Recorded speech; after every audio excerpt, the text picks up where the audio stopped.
Assalamualaikum warahmatullahi wabarakatuh. Teman-teman semua, sekarang saya udah langsung berada di kebun kurma bersama bos kurma, yaitu Ustadz Al-Ansori, Ustadz Alan. Masya Allah.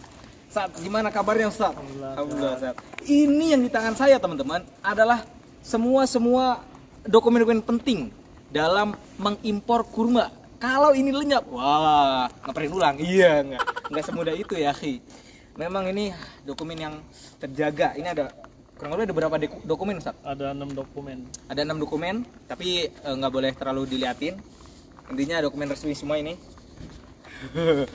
Ini emang benar-benar persyaratan dan tinggal satu dokumen lagi yang syahadah nabatiyah, Ustaz ya. Ada dua lagi. Satu lagi apa, Ustaz? Habis satu nabatiyah kayak resi kontainer bill of lading. Oh, yang terakhir itu ya? Iya, Yang resi kontainer bolnya. Udah tinggal 2 lagi. Tinggal 2 dokumen lagi, udah tama apa ya? Impor. Iya. Masya Allah. Ustadz, kalau misalkan pengiriman kurma itu dari sini ke Indonesia, itu biasanya berapa lama, Ustadz, kalau pakai kontainer kayak gitu, Ustadz? Antum kan udah sering gitu. Kalau pakai kontainer tuh sebenarnya cuma 3 minggu. Di perjalanan sampai Indonesia 3 minggu, tetapi makan waktu ketika pemeriksaan di negara asal di Saudi Arabia sama di negara tujuan di Indonesia. Kalau di sini dari Kementerian Kesehatan, Kementerian Pertaniannya, kalau bahasa Arabnya Wizarah Ziraiyah, sedangkan di Indonesianya Kementerian Pertanian dan Karantina. Yang paling lama di pemeriksaan itu sih. Kalau ditotalin, Ustadz, itu berapa lama? Kan kalau cuman pengiriman aja cukup 3 minggu gitu. Nah, kalau disatuin sama Kementerian Kesehatan, Kementerian Pertanian itu totalnya kurang lebih 4 minggu lah, 4 minggu sampai 5 minggu. Berarti kurang lebih sebulan lah ya? Sebulan. Itu kalau sepi. Tapi kalau masuk Ramadan, 2 bulan sebelum Ramadan, itu ya sebulan setengah sampai 2 bulan. Sebulan setengah sampai 2 bulan. Karena, itu kalau Ramadan. Karena padat banget di Tanjung Priok. Soalnya kan pengiriman juga dari mana-mana juga, Sat, betul. Banyak yang ngirim juga. Oh gitu, teman-teman. Jadi kurang lebih sekitar sebulan lah. Sat, anu pengen nanya, antum nih bisnis kurma kayak gini, Sat, dari dari kecil sampai sebesar ini itu udah berapa tahun, Sat? Dari lahir atau? Iya. Enggak, baru 4 tahun. Baru 4 tahun. Kita mulai dari modal 7 juta. Modal 7 juta. Modal 7 juta ngejual iPhone 7. iPhone 7 dijual. Jadi beli iPhone 7, iPhone 7 biasa 6 juta, jual 7 juta. Oh, belinya 6 juta, dijual lagi 7 juta. Ketika itu belum ada pelacakan IMEI. Jadi anak jual dan saya mulai dari situ. Mulai dari situ. Jadi dari modal yang 7 juta itu, menjual iPhone itu. Masya Allah. Sampai ngirim berkontainer ya, teman-teman. Masya Allah. Kalau ini, Sat, kenapa sih harus kurma ajwa, Sat? Apa ada spesial, lebih spesial daripada kurma-kurma yang lain, Sat? Kurma ajwa itu kan salah satu kurma yang ada di surga, yang ada di dunia. Jadi kalau pengen nyobain makanan buah-buahan di surga, salah satunya ya kurma ajwa. Begitu pula ada zaitun, terus atin, iya, gitu.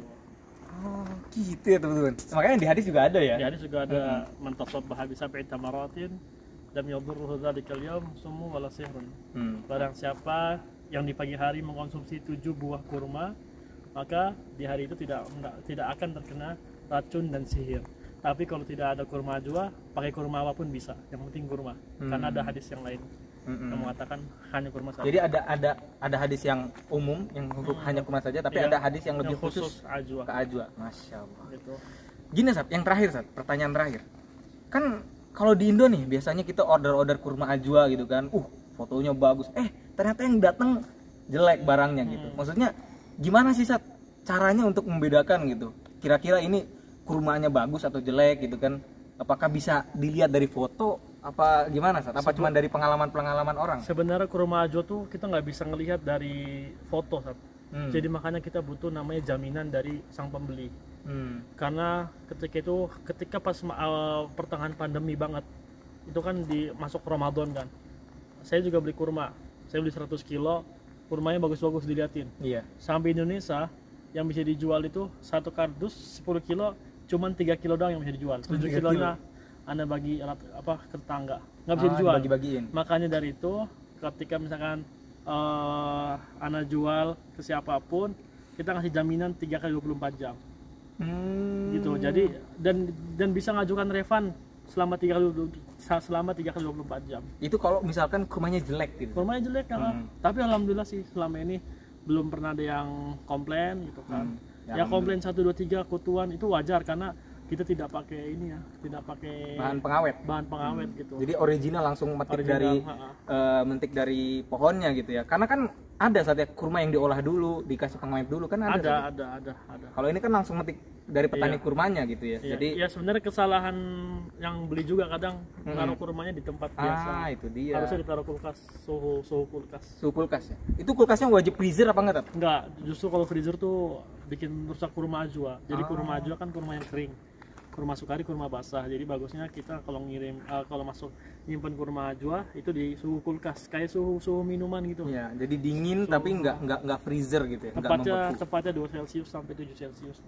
Ya, berarti dan itu bakal tahan setahun gitu. Masya Allah, tahan setahun ya guys ya. Kemarin juga kita udah lihat di vlog sebelumnya itu bener lagi dipilih-pilihin itu kurma satu persatu. Bener dipilih-pilihkan. Kalau satu persatu sih enggak, cuman kita ngeliat kasat mata gitu. Kasat mata yang terlihat kecil, terus terlihat yang warna merah, kita pisahkan gitu. Jadi kita pengen yang terbaik gitu. Jadi bener-bener kurmanya pilihan gitu. Diambil yang baik-baiknya aja. Iya, dan di sini kurma itu nggak dimasuk ke pabrik. Jadi ya sudah punya standarisasi pabrik, jadi kita mentabekil sendiri, kayak mentakim tuh kayak packing? Di sterilisasi, kemudian difugasi gitu kan.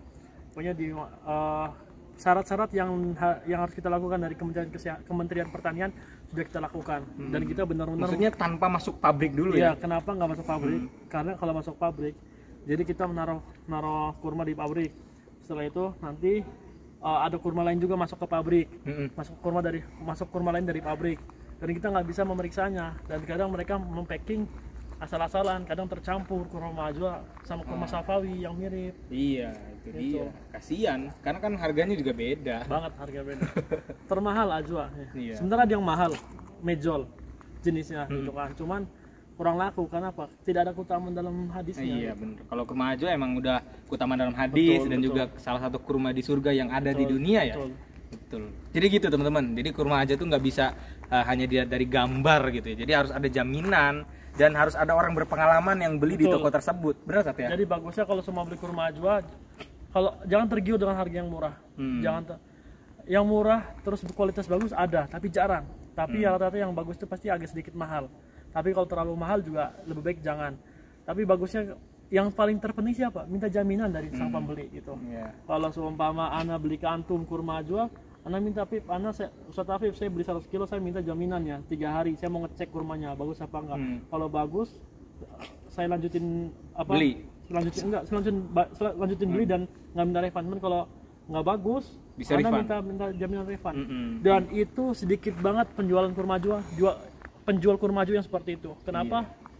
Karena yang penting barang sudah habis, dapat untung, dan tapi nggak ada tanggung jawab. After sales-nya tuh nggak ada gitu. Iya, jadi pelayanannya kurang gitu. Makanya Ana bilang kalau mau beli kurma ajwa bagusnya ya udah minta jaminan, itu intinya. Karena kurma ajwa nggak bisa bagus apa tidaknya dari foto, harus dipegang.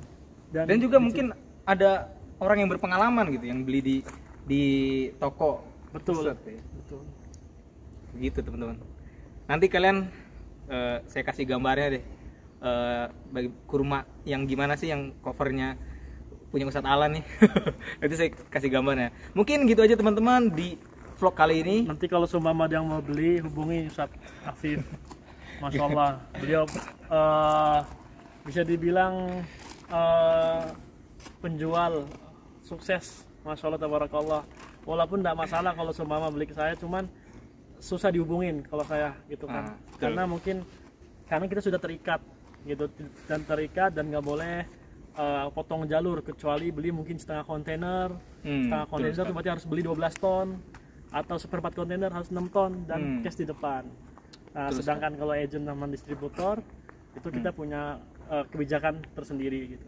Jadi gitu teman-teman, silahkan klik link di deskripsi ya, karena kalau kalian langsung hubungi Ustadz Alan pasti bakalan susah, karena Ustadz Alan juga pasti sibuk banget. Ada adminnya, link ada di deskripsi teman-teman. Mungkin gitu aja teman-teman, jangan tertipu dengan gambar dan harga murah Ya, karena harga murah tuh bisa jadi barangnya murahan gitu loh.